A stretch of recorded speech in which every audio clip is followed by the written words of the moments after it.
The rectangle exceeds by its breadth is 7 centimetres. అంటే length అనేది breadth కంటే 7 centimetres ఎక్కువ, అంటే బ్రెడ్త్ ఈజ్ x సెంటీమీటర్స్.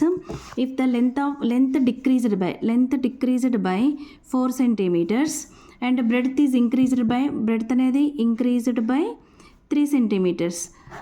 ఇలా డిక్రీజ్ అయినా కూడా the area of the rectangle అనేది ఎలాంటి చేంజ్ లేదు, ఇక్కడ సేమ్ అలాగే ఉంది, ఒరిజినల్ లాగానే ఉంది. ఇక్కడ ఇది ఒక క్లూ పాయింట్ లాగా గుర్తుపెట్టుకోండి. What is the perimeter of the original rectangle అంటే ఎల్ ఫైండ్ అవుట్ చేద్దాం. First 7 minus increased breadth into decreased length by denominator 4 minus 3, decreased length minus increased breadth 16 centimetres వచ్చిందండి లెంత్. బ్రెడ్త్ అయితే 7 minus 4 length, decreased length into increased breadth, denominator same 4 minus 3, B is equal to 9 centimetres.